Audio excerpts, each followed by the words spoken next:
It's hard to imagine the pain of losing a loved one in a terrorist attack. But such an horrific experience can also create an incredible bond. Her picture would come up and his picture was missing, so I would always see them together. Back in 2016, Charlotte was desperately searching for her partner David, who was missing after the 2 suicide bombings in Brussels on the metro and the main airport. But she was drawn to someone else as well. She was just so beautiful, and she was with her 3 children, and she was just like, her eyes just smiled, just shining through this photograph. It's like she became I don't know, a sort of family member or yeah, somebody that I cared about, even though I'd never met her. And you could never prepare for that? No. It was heartbreaking for me, but for David, but it also felt like I'd lost her as well. We realised that the woman Charlotte was talking about was a Belgian mother of 3 called Lubna. This was the last photo of her with her husband, Mohammed. By pure chance, as our team prepared to cover the upcoming terror trial in Brussels for breakfast, we had already tracked Mohammed down. And, it turns out, he also felt more connected to Charlotte than any other bereaved family. And he wanted to send her a message. Coucou Charlotte, c'est Mohamed et Bachiri. I just wanted to send you all my positive thoughts, all my positive energy, to tell you that I often think of you because we are bound by certain things in common. The tragedy we went through, the fact that we both lost our loved ones. You are a brave woman, and I hope I'll get the chance to meet you again and to talk with you.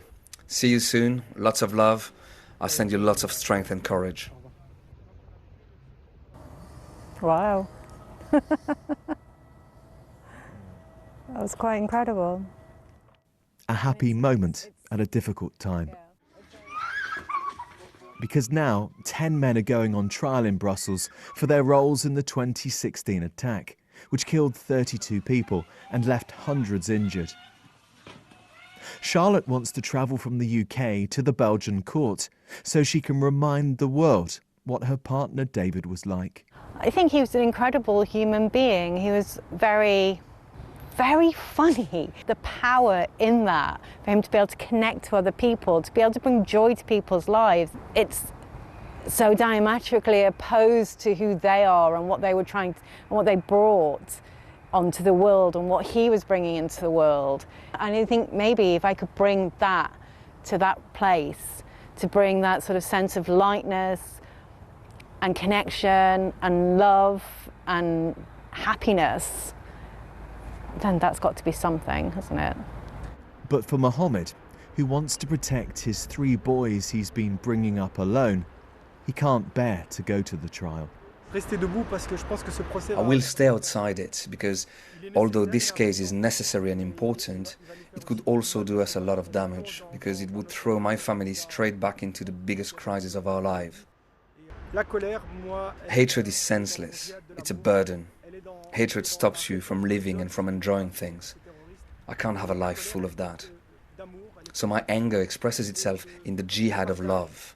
That's my way of responding to the terrorists, a violent sharing of love.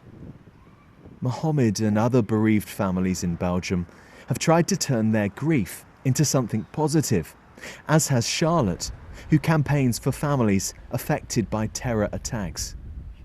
Having gone through that system and seeing, like, receiving firsthand some of the poor treatment and some of the excellent treatment, it kind of instills a massive, like, strong drive to make a difference and to change things so that no one has to suffer in the way that we did. And what about those who carried out the suicide bombings? What they've done is they've created a network of people that are incredibly strongly connected by a sort of joint experience that makes these people incredibly powerful. They don't get stronger, we get stronger. I've learned not to look ahead so much and to worry less. So now, in spite of everything, today I can laugh with my children. We can have fun together, and for me that's more important. my children still have the right to happiness. The coming weeks may open old wounds as details of the attacks are revisited in court. But there will also be tributes and stories of love overpowering hate.